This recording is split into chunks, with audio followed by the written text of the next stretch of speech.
right, friends, welcome back to Healedish. I am so excited today because, like everybody else, I was obsessed with the Shiny Happy People documentary that came out on Amazon Prime. And as I was watching episode 2, I saw Corey, or I saw him in episode 1, but we really got to the bulk of your story in episode 2. And I knew that I wanted to have you on. So thank you so much for agreeing to come on and share the full story. Yeah, thank you for having me. When you reached out, I was like, I know her, I follow her, I resonate with her and her message. So this is an absolute 100% yes. Oh, awesome. Yay. Yeah. I'm so excited because I did, and I've mentioned it a few times in TikTok videos, but I did global expedition. So I went to Peru with Teen Mania. I had no idea what was going on there. I had a friend who did Honor Academy, and I remembered hearing rumblings that it wasn't a good experience, but I never got any details. And I guess I heard through the grapevine that they had shut down, but I did not know. Yeah. Oh my gosh, what was actually going on there? So I was hoping that we could just get started with you talking about what type of religious system you were raised in and how that led to you being introduced to either Acquire the Fire or Honor Academy. Yeah, that's actually a very good question. And I think it's very appropriate for a lot of people who go to Teen Mania to make the connection. There were a lot of people who went to Teen Mania that had never set foot inside of a church before, but they went to an Acquire the Fire, went to that altar call, heard that music, smoke, lights, everything, and knew that they wanted something in their life to change, and they went. But then there's another demographic that I fall into who that grew up in the church, that were Christian. My church actually was started from a home cell from Bethany World Prayer Center. So Bethany World Prayer Center is around the corner from where I grew up in Louisiana. And they expanded and had ministries and things like that. And so we broke off, started our own church, and it was supposed to be, well, it was labeled a full gospel, non-denominational church. But let me tell you, if a Catholic walked in, that's a wrap. Oh my gosh. No, I believe it. I was raised, at least in the church, to believe that Catholics were worshiping Mary, and they were pretty lost. And now my husband was raised Catholic, so it's kind of funny. Yeah. I mean, even Baptists or Protestants or any diversion or a variation on the theme of Christianity, if it wasn't exactly what we were preaching or teaching, then it was false doctrine. So from a very, very early age, I was subjected to not necessarily the ideals that Teen Mania had, but the processes and methods that Teen Mania had. There was full devotion. There was the no questioning of authority. So it just made sense that I transitioned smoothly into what was familiar to me, even though that setting was not safe. Yeah, absolutely. And I think that those systems feel comfortable to a degree. I know going from youth group, and it was so evangelical, the one that I was involved in. So when I went to Bethel, I was kind of used to the idea of, denying yourself and strict rules and kind of the legalism. It didn't feel that shaken up from what you're raised in at the time. It was easy for you to see. Yeah. And the psychology of it is we will gravitate towards what is familiar and unsafe versus what is unfamiliar and safe. Yeah. So we like predictability. We like control as much as we don't have it. And as much as this life isn't predictable, and our brains are designed to keep us alive and not keep us happy. So survival is being able to predict. So when you're in a situation where you're having to survive using a method of survival, every tool that you have in your box is based on survival and not just living and not just, having curiosity or asking questions or things like that. So the church that I grew up in was a satellite church of a mega church. So, I mean, like there's so many mega all around. Yes. Of a mega church called Christian International, and they are based in Florida, I think Santa Rosa Beach. And my church was this mega church was predominantly white, and my church was a predominantly black church. And whenever we had one or two white people come to the church, it was always like oh wow, you're here. Yeah, you're here, welcome. But I see a lot of parallels between my church in Louisiana, God's Children's Ministries Worship Center Church, because there was a huge emphasis on the arts and worship and hearing the voice of God. We even taught classes about that. Speaking in tongues, prophetic words, song of the Lord, prophetic painting. There was a huge space for you to they said if you brought your gift, I was going to finish that sentence, Corey. There's a huge space for you to use your gifts, and you were almost told that if you didn't use your gifts and use them for the church, you were prostituting them to the world or being disobedient to God. So if you had the gift of accounting, you would not get paid to be an accountant for the church, but you offered your gift as a sacrifice. That was you serving the ministry. Mm-hmm. That was you forwarding the ministry. And so very much like Team Mania, it was like, it's about the ministry.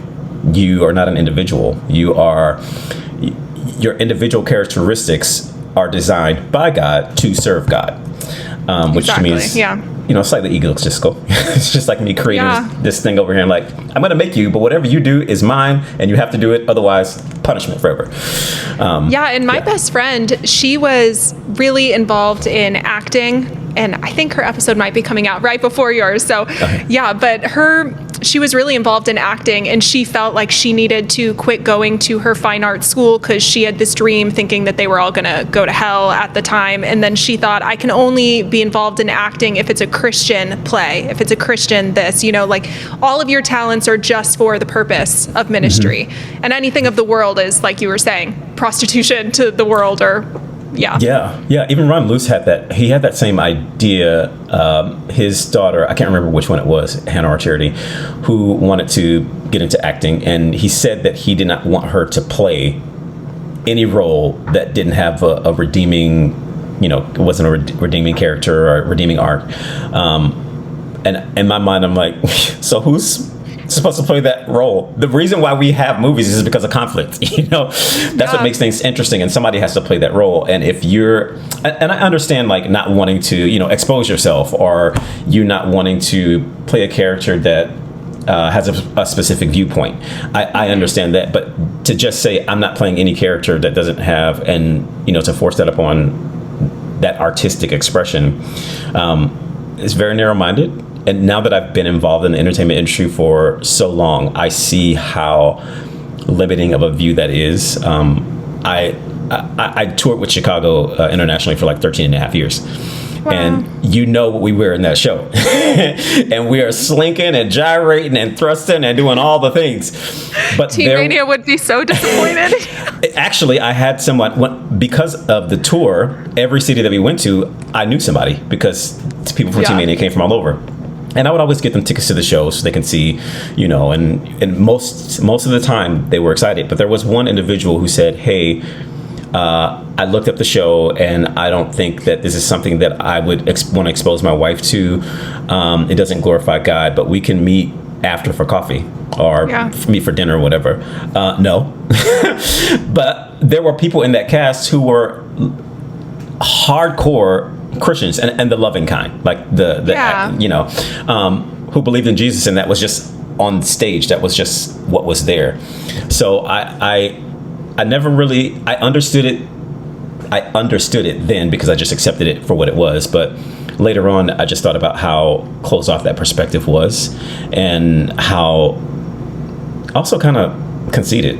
We are taught to other ourselves versus being othered, especially as a marginalized person with all the intersections that I possess. I'm already othered when I wake up in the morning.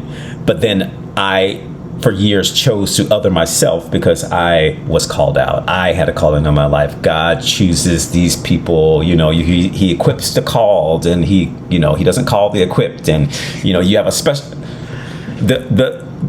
there could be books written about all the little, one-liner things that feel and sound good. Is it a good thing or is it a God thing? It's like, I'm sure you've heard that as well. And it's such main character energy. I think that that's the thing that I'm starting to really unpack, is realizing how much of it is so me-centered. How is God going to use me? Mm-hmm. And feeling like you're one of God's favorites. It was this joke at Bethel that people would say, I'm God's favorite. And they would say it as a joke, but kind of not. Everybody felt like they were God's favorite. And that yeah, I'm very special because I'm called to this. So when you're a part of, say, Honor Academy, Teen Mania, or something like that, you feel very special at the time. And going back to the gifts, I wanted to hear your thoughts. Did you ever do prophecy and speak in tongues and all of that? Like you said, it was a part of your church, but did you ever do it?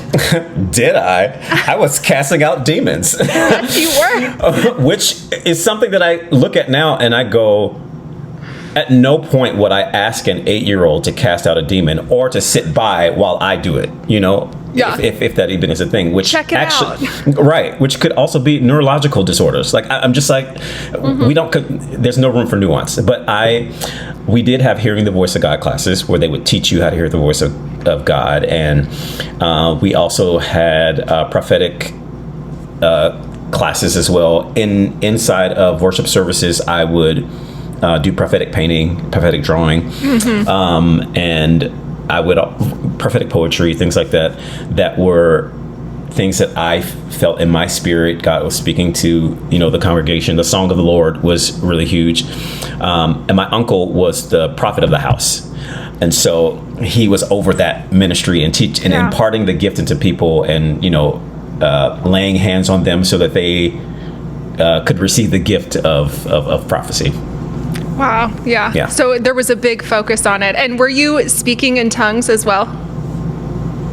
Yes. Okay. So one of my questions, the reason you may do it right now. No, just kidding. I think no stop. I think the reason I ask it is I asked this to pretty much everybody who was raised in the charismatic, prophetic, speaking in tongues. Did it feel real to you at the time?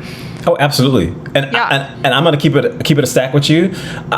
I want to say the last time, like, it didn't go away from me. Like there were times when I, maybe as recent as 4 or 5 years ago, would tap into that. And I would also have friends of mine, and then I was okay with it, but now I don't think I would be, and I would kindly decline, that would speak in tongues.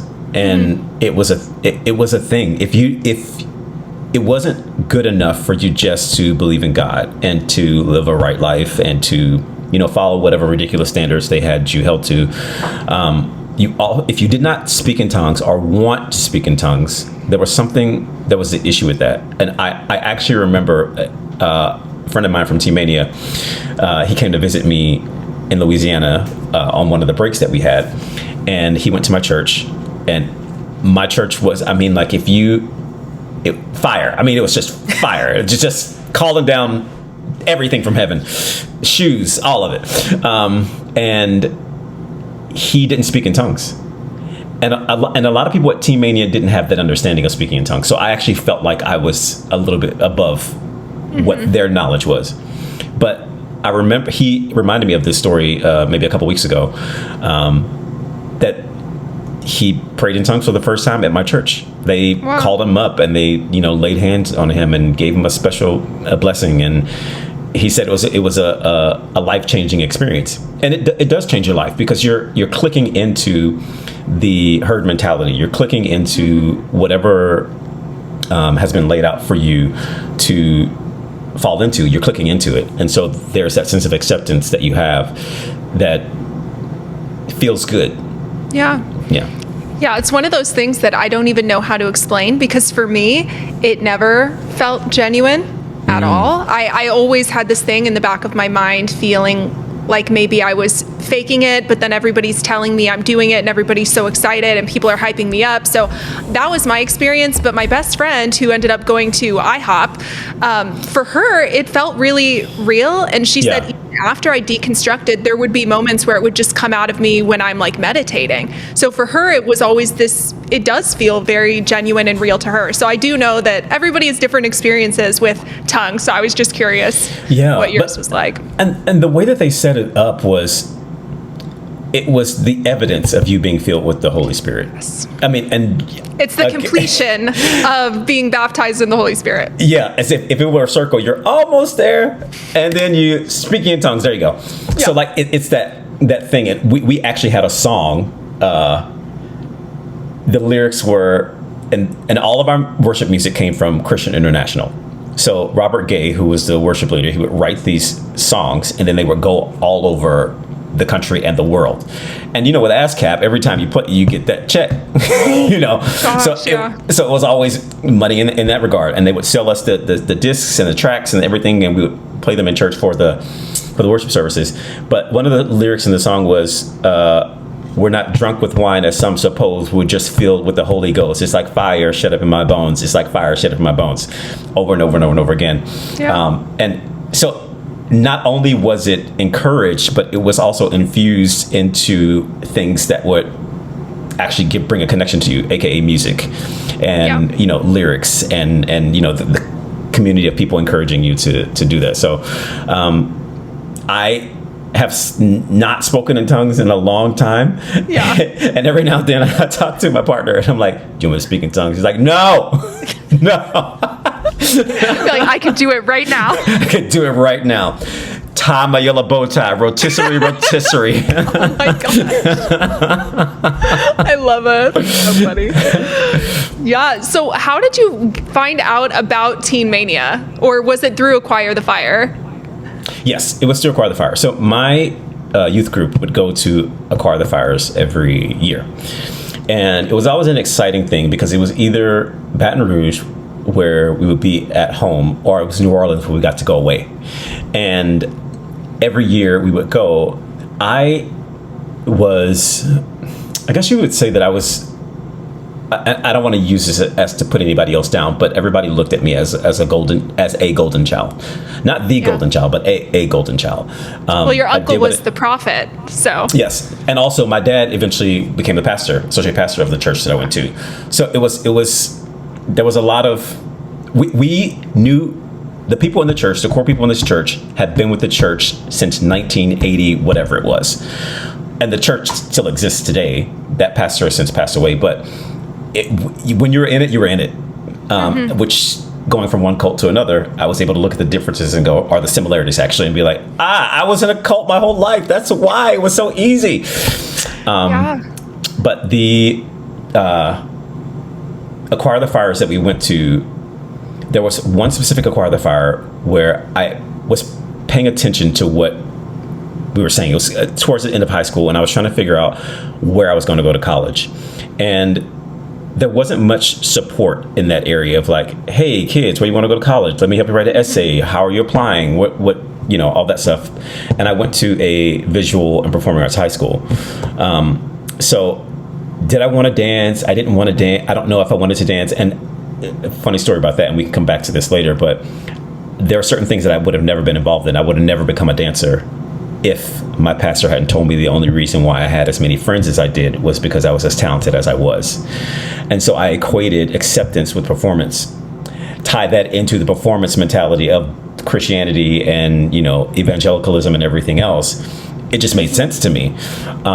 So I wanted to do something that would communicate that I was on fire for God and that I was serious about ministry.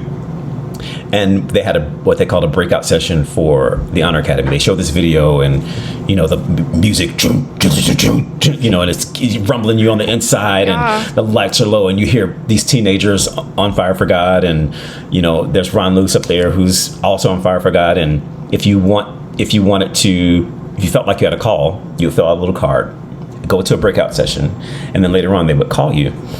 And, so that's how I first heard about the Honor Academy. And what year was this, roughly?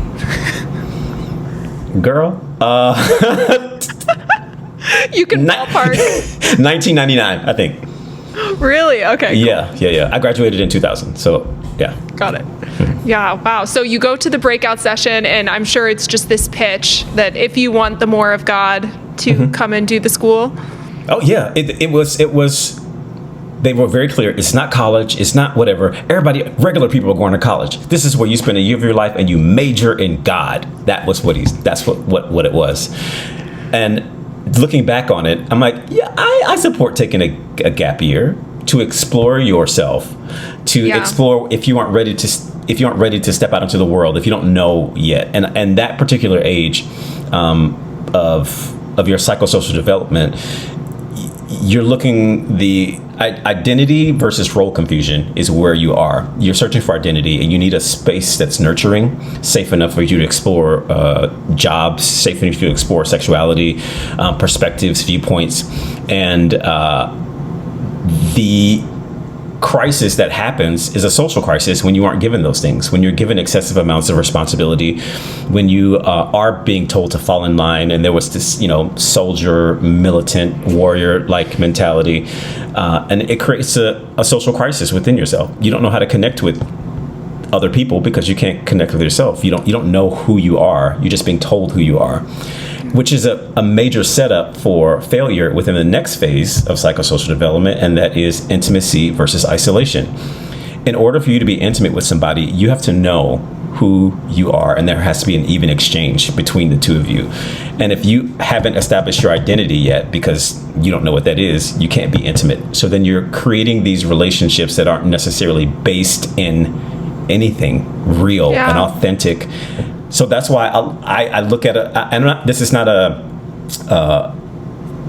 everybody is this way kind of a thing, but generally speaking, when I talk to people at Team Mania who left Team Mania, there were some relationship issues. There were some things until they figured it out, because we didn't know how to recognize a safe space.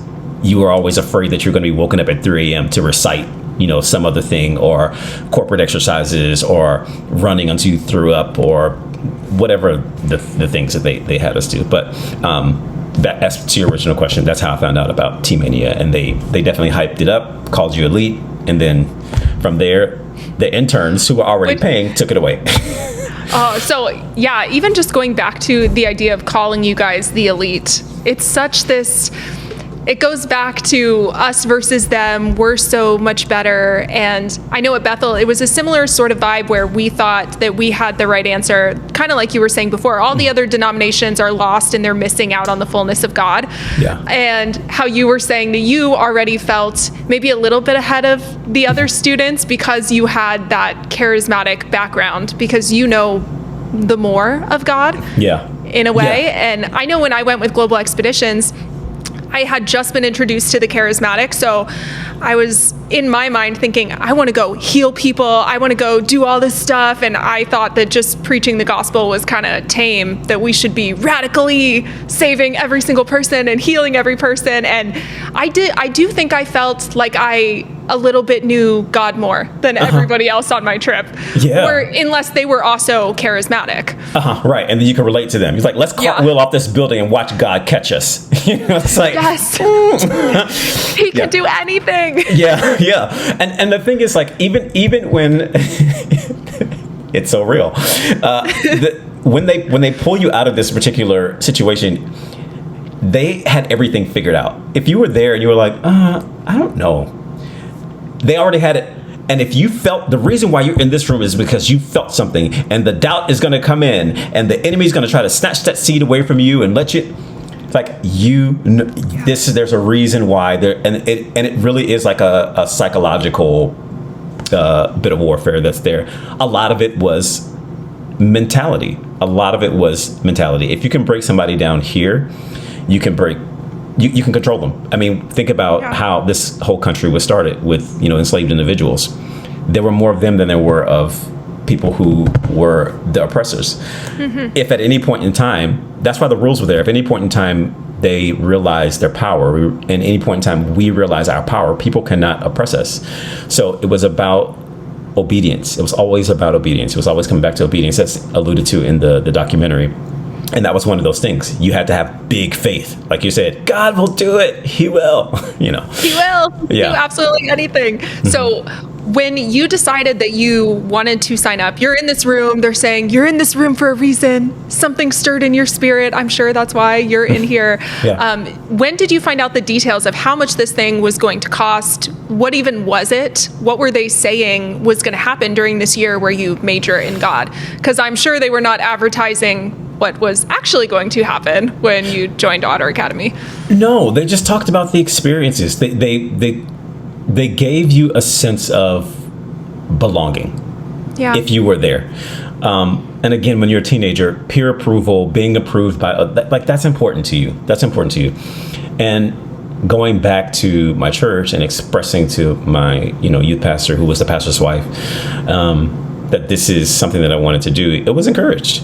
It was like, yeah, go ahead. Brother Corey's doing great things for the Lord. He's going to go, take some time and do this. But the details of as to when they told me, I think I had the initial call with an intern. They invite you to do a preview weekend where you come on a Friday and you leave on a Sunday, and you basically are an intern and you preview being an intern. And they have current interns mentor or pair up with other people. So in the internship, there was 6 people to a room, 6 cubbies. So it's 3 bunk beds. Is it 3 bunk beds high? Or is it was either 3 sets of 2 or 2 sets of 3, but you each had 6 cubbies, and it's worse than a college dorm. Like, the rooms were not very big. Where the Honor Academy students stay. Yes. Where you stayed. Okay. Where you stayed. Yeah, which I wanted just to touch on this, because this blew my mind watching the documentary, that the buildings were named after martyrs. Yes. The idea of dying for your faith, and we can get into that more later, but I just found that that's so interesting that the dorms were named after martyrs, because it very much sets the tone for what the goal is when you enter into being a warrior for God. Yeah. And the thing about that is, when you are willing to give up your life, nothing else matters. So it's easier for you to fall into everything else. You're like, throwing up, rolling down the hill, that's nothing. I could be dead. Yeah. Doing that, I could be dead. So there's a lot of, I have a lot to say about that. So we'll get to that later. So, but so with the preview weekend, we stayed in the dorms. An intern gave up their bed for us. We did games. It was kind of fun. They did do like simulated what they call LTEs, which are the retreats that we would do on campus, and then they had Get Right Night, where I rolled my eyes because I'm just like, it reminds me of every youth group camp I ever went to, where there's a night where it's time, you're gonna change, get right with God. Let's do it. And throw out your this and stop running from that. Again, it was like a mini Acquire the Fire, but for the elite. So, because you chose to be there, and you did pay for this weekend, so there was that as well. And I actually distinctly remember overhearing one of the girls who was in my sister corps. So each corps had about 12 guys in it and had a male leader, and each room had an ACA, which is an assistant corps advisor. So they were like resident assistants in the college. And each male corps was paired with a female corps, which they called your sister corps, so that you could teach each other how to interact with the opposite sex in an appropriate manner, so that if you needed to confront somebody of the opposite sex, using the sandwich method, which there was a whole classes on confrontation, hands in your pocket. Hey sis, I just want to say I really enjoy you serving the Lord, but I noticed that the shirt is a little plunging. So, but I'm just saying, like, I just don't want you to cause your brother to stumble. Like, we were encouraged to call each other out. Yes. So you have these corps advisors and sister corps. So one of the girls in my sister corps for that preview weekend was getting ready to be kicked out of the internship. And I remember feeling impressed in my spirit, and now I know it's just the spirit of generosity that I have. And I left her money on her bed in an envelope, and was like, hey, I hope that everything works out. And is that why she was going to be kicked out, because of the money? Mm-hmm. Yeah. And it's interesting because to a degree there was a bit of eliteness, and not in that sense, but the people there were very special, So that preview weekend is where I met one of who became one of my best friends, who has since disagreed with this documentary. Wow.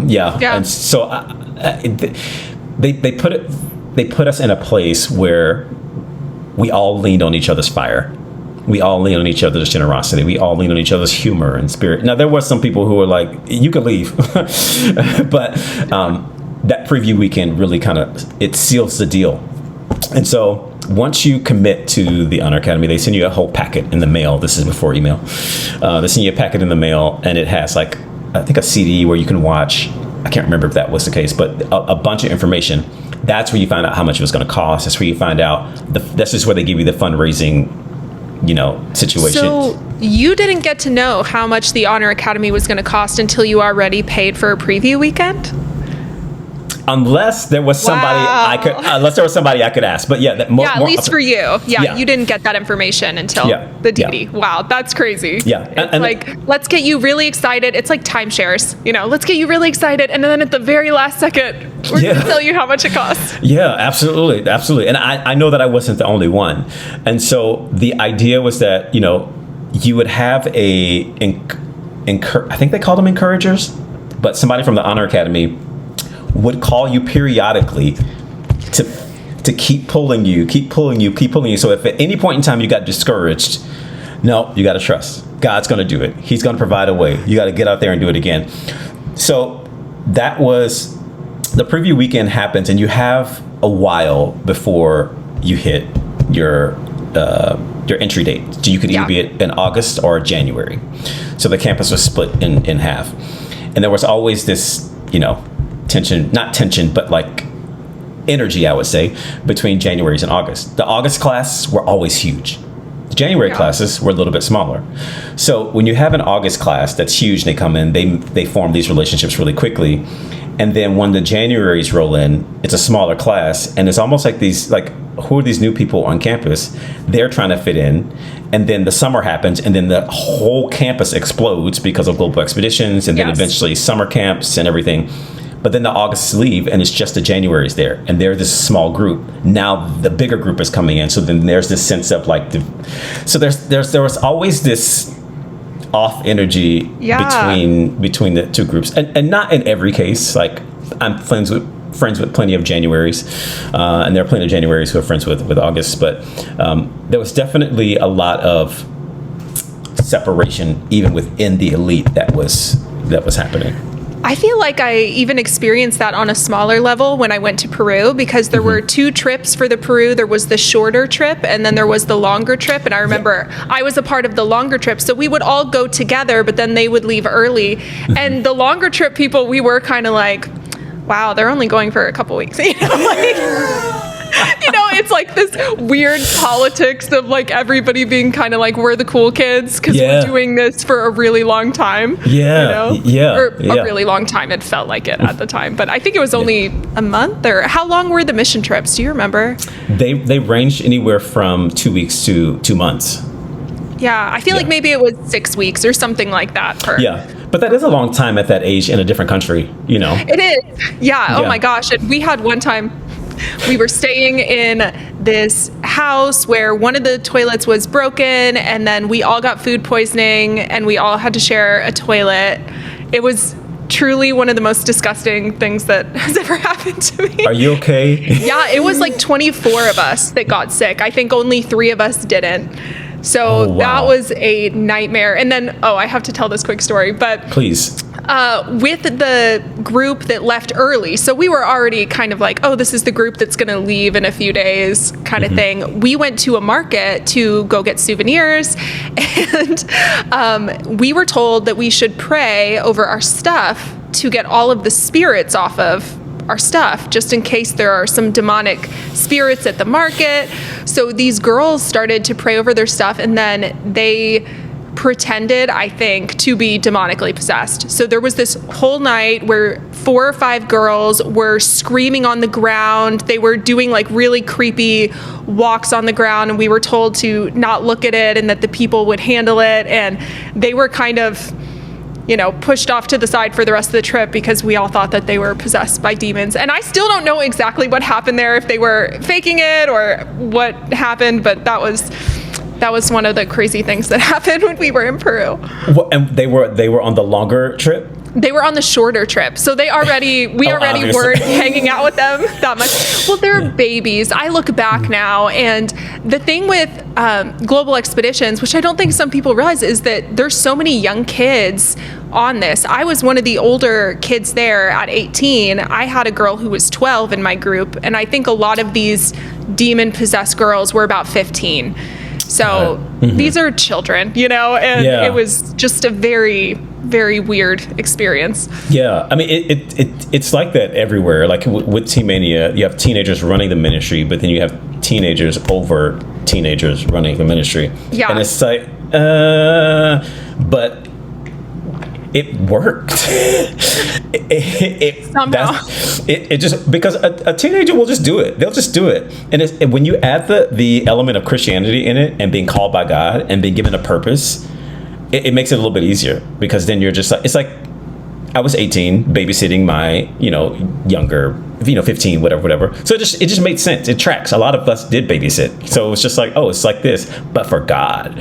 So it was, for God. Yeah, but for God. So that's always the thing. But I think about how wild it is to put younger kids in these positions where they're with people who are either not adults or just barely on paper adults within these countries. But I'm sure Peru wasn't necessarily the safest.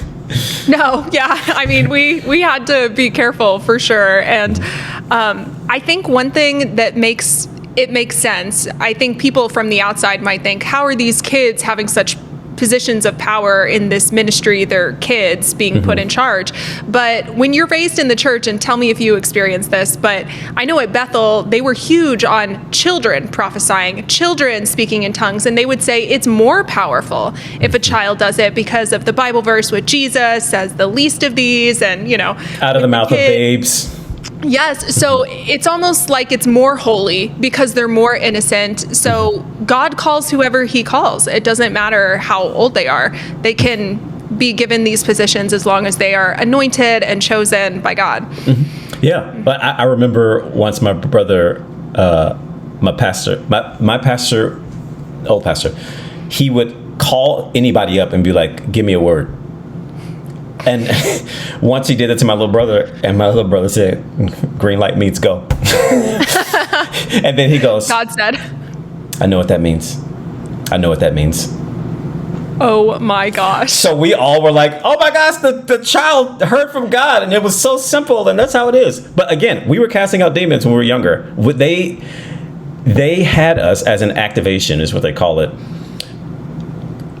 write sermons and preach and teach them at 8, 9, 10, 11, 12. If you can read, you can succeed. Like if you knew how to read and write, you were preaching a sermon. And it was to the point, they took it so seriously that I remember we were doing a choir rehearsal once, and the pastor, we were kids, so we weren't necessarily all paying attention. And the pastor's wife, who was also the choir director, lined us all up, and like a firing range, she was like, I'm going to call out all y'all's demons. So she goes, you have a spirit of this, you have a spirit of that, you have a spirit of this. And then she goes, you have a spirit of manipulation, you have a spirit of, and I was like, to you? Yeah. I was like, I don't even know what that means. What do you mean? What do you mean? And when I finally understood what it means, but still was in Christianity and belief in that really, if I can cuss, effed me up, to know that I was in a position to where I was giving everything that I had or thought I had at that particular age. How much do you really have? But then to have her say that, you have a demon of manipulation on your life, was just, I internalized it.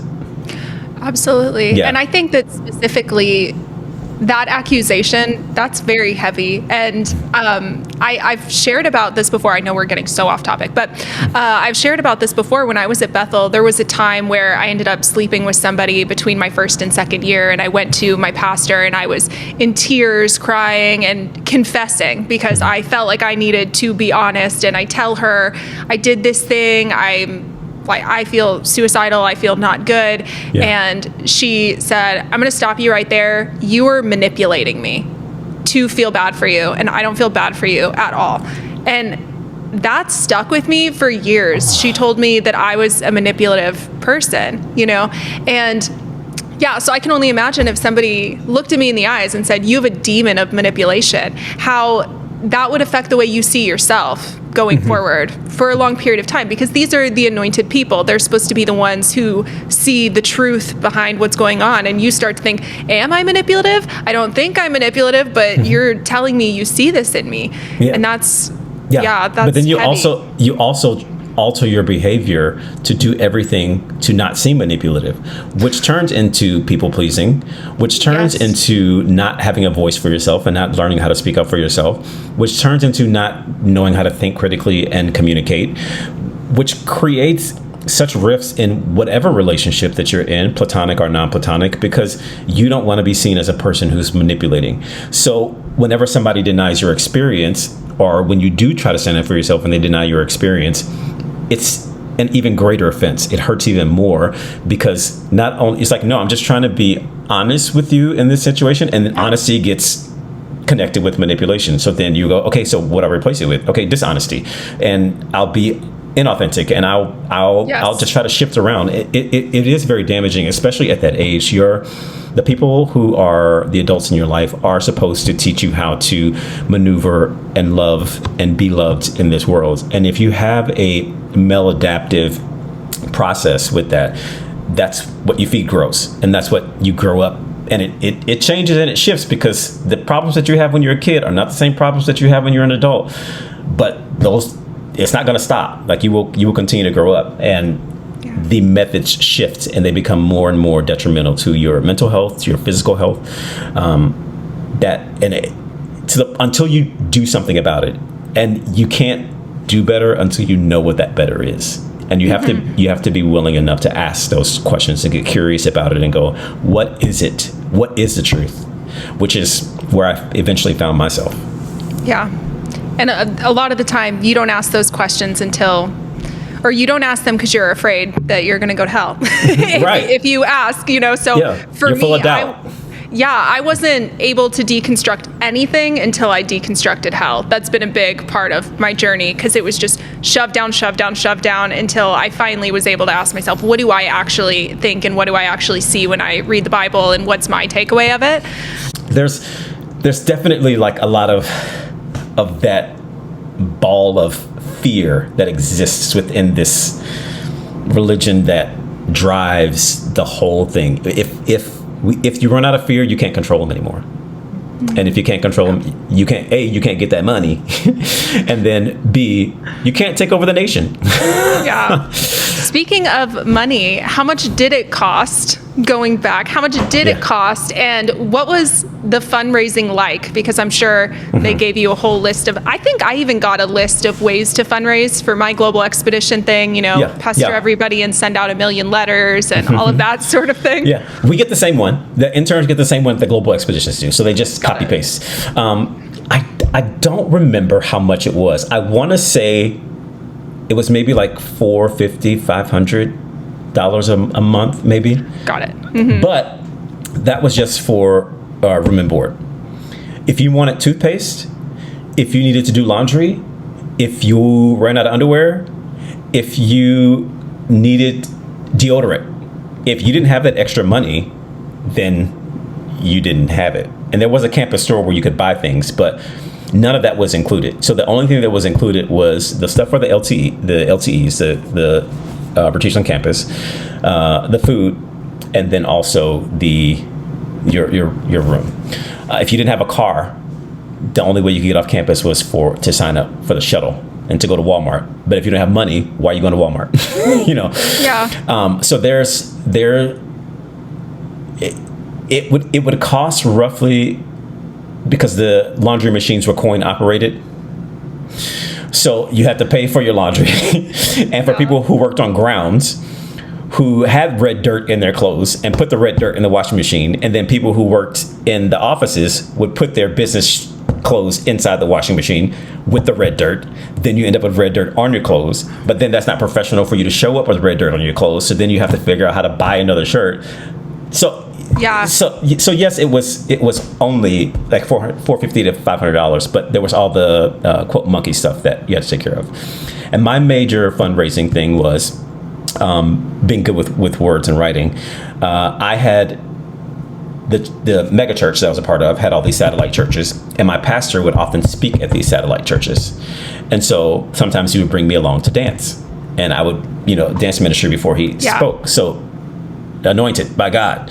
So when I, wrote letters to either people in my church and also to those churches and asked them for sponsorships, my first year was pretty covered until maybe the last couple of months. And then that's when I had to get back in there to be like, hey, I don't want to get kicked out my last 2 months, which, I mean, technically I never, one of the stories on my Instagram, I never graduated my second year. I saw that. Yeah, because of, and I knew I didn't have the money to stay because I only told my sponsors for a certain amount of time via these letters and, phone calls and going into the offices and speaking. And that much wasn't as embarrassing because I didn't mind it because I was speaking about God. It was, I also wanted, deep down inside, I wanted to, if I can be honest, I wanted people to be like, wow, you're such a man of God, because that approval meant a lot to me. It wasn't until my ministry team year when they said they were going to kick me off, when we started with the whole egg cracking and all the other stuff, because I was like, I can't write letters anymore. Yeah. And since I've been, traveling and touring, we couldn't ask host homes for money to put into accounts. And every now and then a host home would, and I remember praying so hard that before we got to a host home when I was traveling with the ministry team, that God would lay it on the hearts of the host homes that we were with to financially contribute to this so that I could keep doing it. And it didn't happen.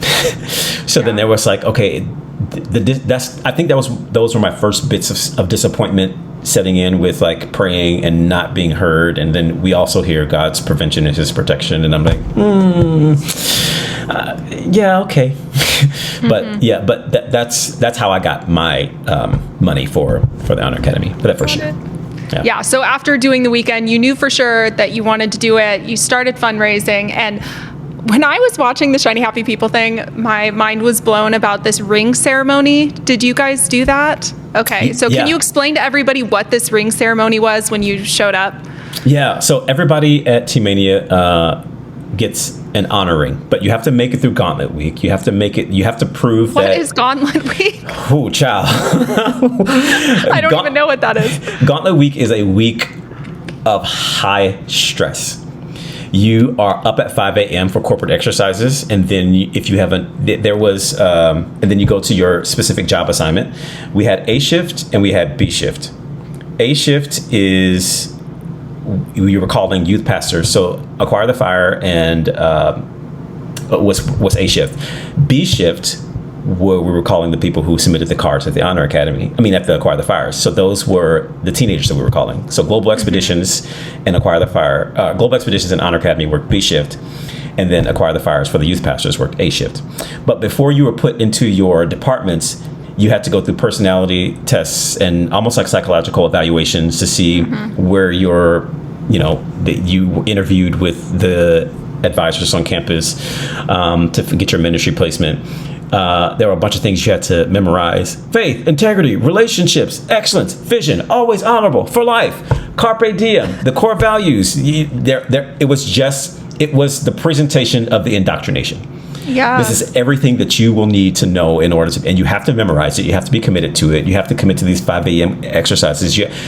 If you were able to endure that particular week, because the rest of the year was going to be hell, then you were eventually invited to the honor ring ceremony. And if you think about the ring being a symbol of a sorority or a fraternity, if one of your sorors, is that what they call it, sorors? And frat bros, if they came to you and you hadn't talked to them ever, but they said, hey, I'm a part of XYZ, whatever, you would go, oh, whatever I have is yours. Wow. It was the same thing. And I remember them saying, if you see somebody with the ring and they need a place to stay, you give them a place to stay. It's a no questions asked community, society of people. And the ring's read in Hebrew, my beloved is mine and I'm his. So it's a Hebrew wedding ring in a sense of you committing to God. If you were dismissed from the Honor Academy, they took your ring back. If you were on probation, they took your ring back. So the honor ring, the ceremony of the ring is what they call it, where they, Braveheart's on the screen and Ron Luce is talking about, how you did it and you're the chosen. The thing with Braveheart, I just can't. Oh my, I know. It's just so aggressive. I'm like, gosh, can we just listen to some classical piano or something? But it was this huge banquet where they served you probably the best food that you will have that entire year. And you had to dress appropriately. You had to sign. So it was like, looking back at it, American Horror Story, The Coven. Yeah. I mean, that's what it felt like. And we were all so excited about it because we were, chosen by God. Entered in. You entered in. And you're in this family for life. If you're ever struggling to find a home, you can knock on somebody's door and they're going to let you in. You're entered into this secret club and community for life.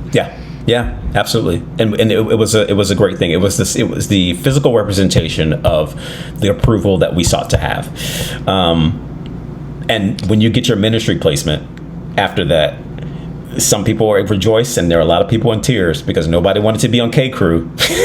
Which one's K Crew? Kitchen.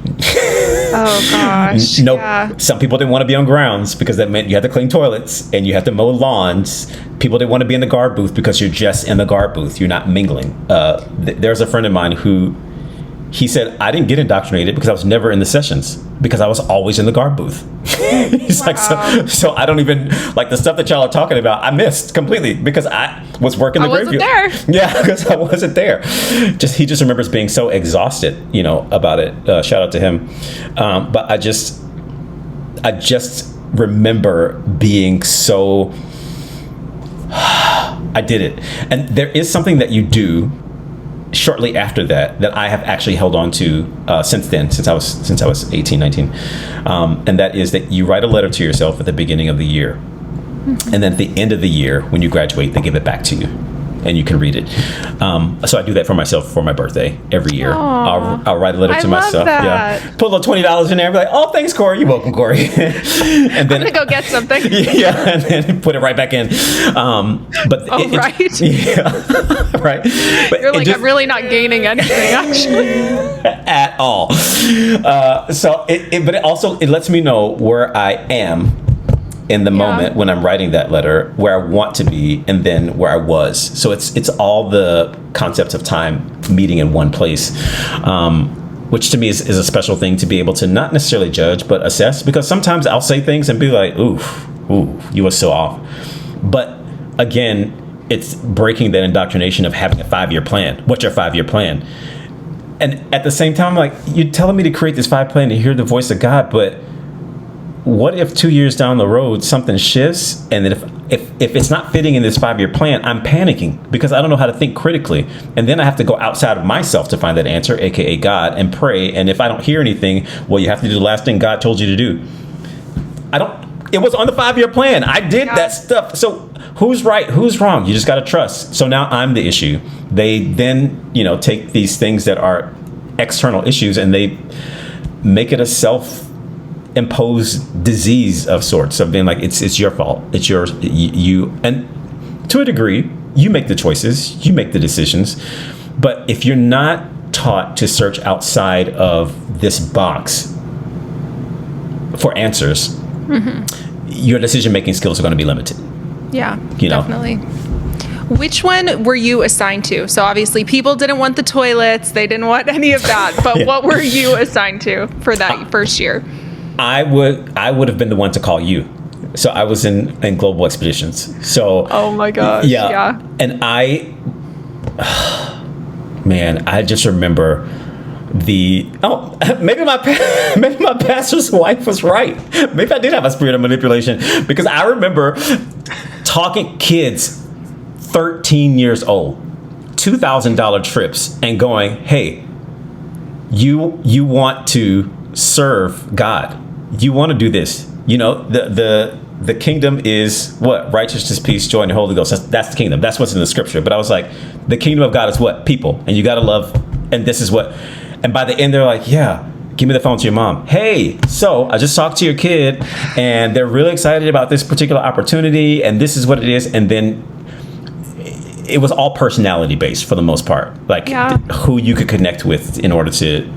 And mission trips were the big money makers for them.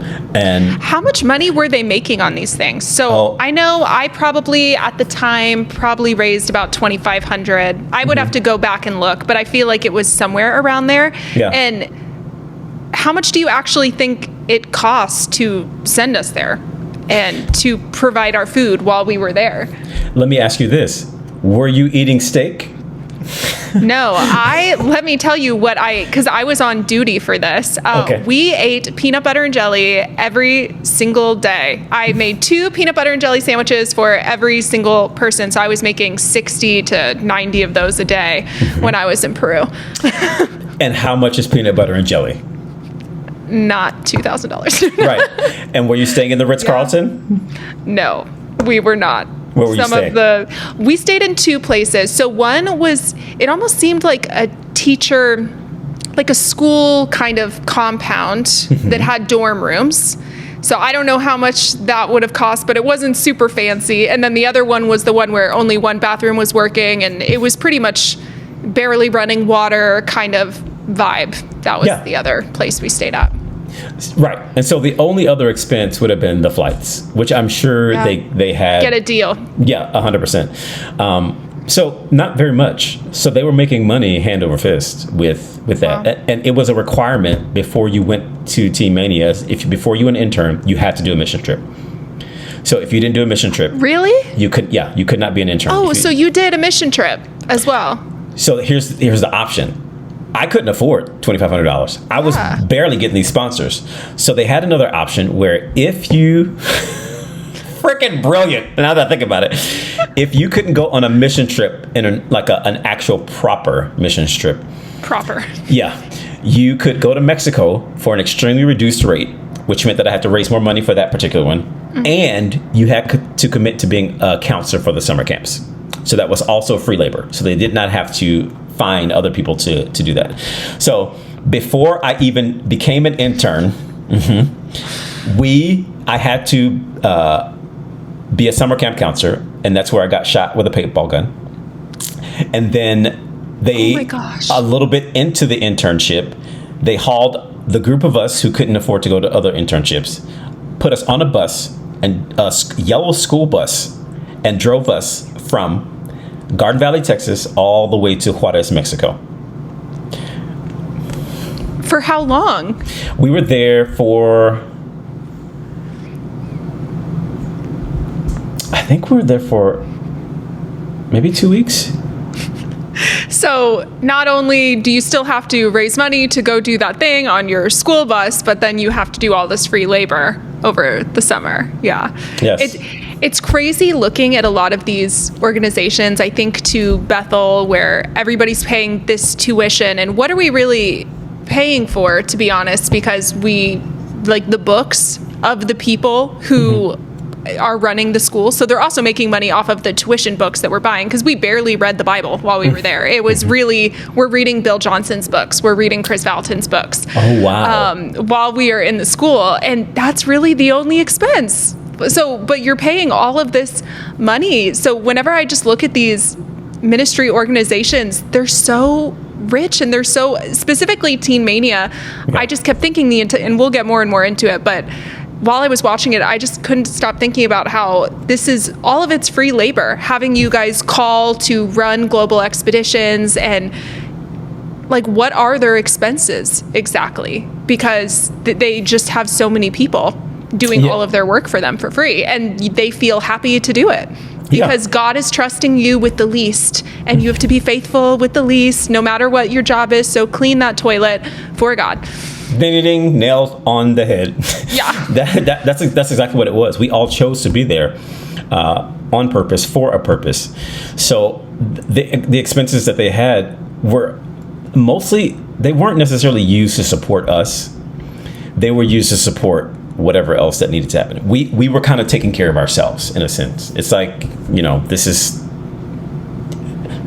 the money that they were making from other aspects didn't necessarily take care of us. Yeah. We took care of us so that we could take care of them, so that we could get more people to the Acquire the Fires were the things, because that's where the GE recruitment came from, Global Expeditions. That's where more Honor Academy recruitment came in. And at the Acquire the Fires, because I bought every single book. Every book that Ron had was there, and then they would have guest speakers who would have books, and I would use my money that I made at working Little Burger King, buying those books, and then there was always a new set of merch. So then that was that, so like money was being made, and these are like huge convention centers with thousands of kids, and each one is paying a certain amount. And then for the youth passers, if you get a certain amount of kids in, then the youth passer gets in free, kind of a situation. Mm-hmm. So, but even with the Acquire the Fires, there was printing the collateral. Each person got a book for the weekend so that you could fill in things that were, as he preached, you could talk about. But yeah, so the money was used to give certain pastors their $50,000 for speaking for, $100,000 for speaking for 50 minutes. It was a complete mismanagement of funds. And when we think about people like T.D. Jakes and Joel Osteen, who he was towards the end, he was trying to recruit T.D. Jakes to be a part of, that whole situation. I saw that. I had a jump scare when I saw Mike Bickle on there. You know too? About Mike Bickle. Yeah, I had a jump scare seeing him endorse Teen Mania. Yeah.